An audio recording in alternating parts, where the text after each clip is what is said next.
wabarakatuh. Teman-teman, selamat berjumpa kembali, salam sejahtera. Saya ingin sedikit santai pada hari ini hari Jumat. Baru saja kita menyelesaikan sembahyang Jumat berjamaah, tapi ada yang di rumah, tidak apa-apa, menggantinya dengan sholat zuhur. Itu pilihan Anda semua. Semua insya Allah diterima oleh Allah Subhanahu wa Ta'ala. Amin Allahumma amin. Teman-teman yang berbahagia, kali ini saya ingin menyampaikan yang seringkali dibahas di dalam ceramah para kiai ulama ataupun para ustadz, tentang bahwa hidup kita ini harus senantiasa dibarengi dengan rasa keikhlasan. Tapi orang tidak tahu bagaimana sih sebenarnya membangun rasa keikhlasan itu, karena ikhlas bukan sesuatu yang dibentuk oleh karakter manusia, tetapi ikhlas adalah anugerah dari Tuhan, dan itu merupakan sebuah hasil dari kita bermujahadah kepada Allah Subhanahu wa Ta'ala. Di dalam surat Al-Kahfi itu ada ayat yang berbunyi, saya tidak akan baca seluruhnya, sebagian saja. Kul hal nunabbiukum bi ahsarina a'mala allazina dhalla sa'yuhum, dan seterusnya. Yang artinya, maukah kalian kami beritahu tentang orang-orang yang paling merugi amalan mereka? Siapa itu yang paling merugi itu? Yaitu orang-orang yang telah sia-sia usaha mereka di dunia, sedangkan mereka menyangka telah mengerjakannya dengan sebaik-baiknya. Itulah gambaran dari akibat amal perbuatan yang tidak dilakukan dengan ikhlas. Teman-teman yang berbahagia, sering dijelaskan bahwa kecintaan kepada Allah, saya tambahkan di sini dengan akhiratnya, akan menumbuhkan tunas-tunas keikhlasan. Ini bukan berarti tidak boleh kita mempedulikan kepentingan dunia loh. Tetapi coba Anda pikir, bagaimana mungkin seorang yang hatinya dipenuhi dengan kecintaan kepada Allah dan akhiratnya, seluruh aktivitasnya tidak direfleksikan menjadi sebuah bentuk aktivitas yang dilakukan dengan penuh keikhlasan. Ya bukan? Tetapi sebaliknya, orang yang hidupnya terhipnotis oleh gemerlap dunia, derajat, pangkat, kedudukan, dan segala sesuatu selain Allah, seluruh aktivitasnya merupakan cerminan dan harapan-harapannya. Yang ini barangkali menurut saya tidak akan dilaksanakan dengan penuh keikhlasan. Dan sudah pasti salat, puasa, haji, ataupun ibadah yang dikerjakannya tidak mungkin dilakukan dengan ikhlas. Jadi banyak orang yang telah bersusah payah melakukan ibadah, beramal, dan ia menyangka bahwa ia telah melakukan dengan ikhlas karena Allah. Padahal ia kena ayat wal asri innal insana lafi husrin. Demi masa, sesungguhnya manusia benar-benar dalam kerugian. Malah mungkin akan kena ayat azabun alim. Jadi sedikit saja orang yang memiliki rasa bangga dan ria menempel pada amal ibadahnya, sia-sia sudah apa yang telah dilakukan. Itu kata guru saya, Kiai Haji Muhammad Ali Hanafi Akbar. Nah, sekarang saya akan coba menjelaskan sebuah resep untuk menumbuhkan keikhlasan tersebut. Ketika saya bertanya kepada guru saya, Kiai Haji Muhammad Ali Hanafi Akbar, tentang bagaimana mewujudkan hati yang ikhlas, beliau hanya menjawab dengan sangat beringan dan sederhana sekali.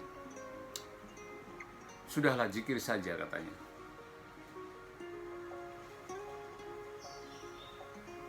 Dan itu merupakan jawaban Abah kalau ada yang bertanya tentang apa saja kepada beliau. Abah Anom maksudnya, gurunya beliau dan guru saya juga. Beliau menirukan jawaban guru mursyid Kiai Haji Ahmad Sohibul Wafat Tajul Arifin, yang pada waktu bergurunya kepada beliau, beliau sering bertanya tentang bagaimana keikhlasan itu bisa muncul dalam hati kita semua.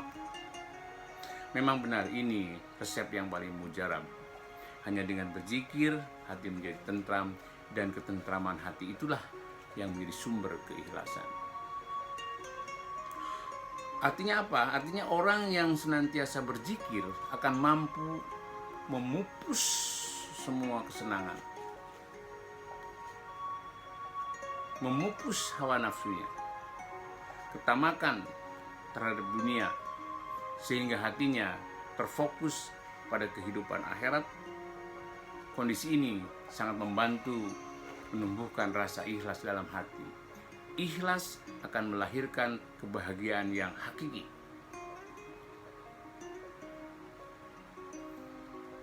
Saya baru saja melihat sebuah postingan di WA saya, dikirim dari Kiai Haji Ahmad Zuhri, yang saya rasa sangat relevan dengan pembahasan kita saat ini.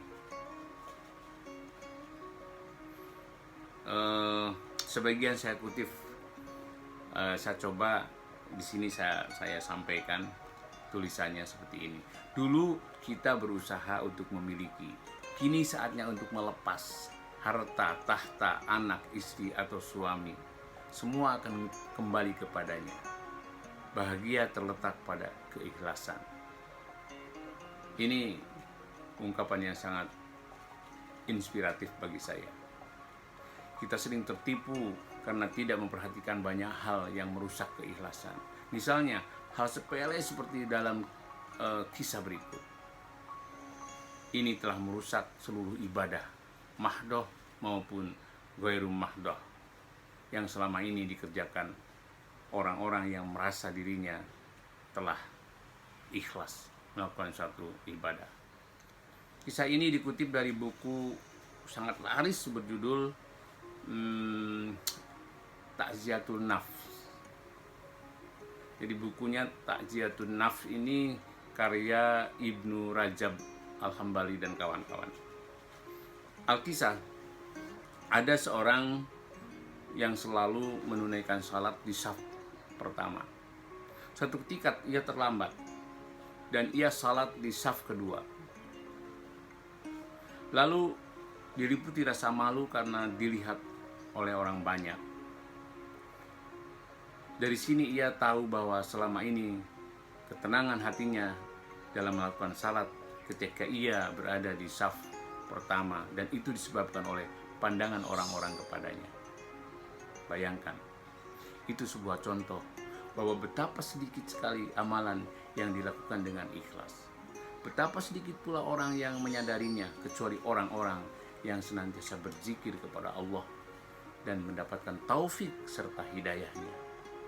Bagi orang-orang yang lalai dari ingatan kepada Allah, kelak di hari kiamat, mereka akan mendapatkan segala keaiban yang mereka lakukan. Mereka akan diubah kebaikannya menjadi keburukan. Dan pada hari kiamat, jelaslah bagi mereka dari Allah apa yang belum mereka perkirakan. Dan jelaslah bagi mereka keburukan dari apa-apa yang telah mereka kerjakan. Az-Zumar 47-48. Benar kata guru saya Kiai Haji Muhammad Ali Hanafi Akbar, berzikir kepada Allah setiap hembusan nafas akan menumbuhkan rasa ikhlas yang pada gilirannya berdampak pada pencucian segala amal perbuatan kita dari segala bentuk sifat buruk.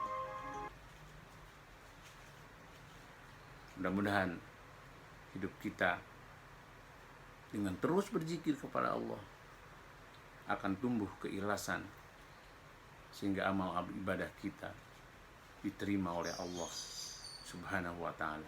Billahi taufiq wal hidayah. Assalamualaikum warahmatullahi wabarakatuh.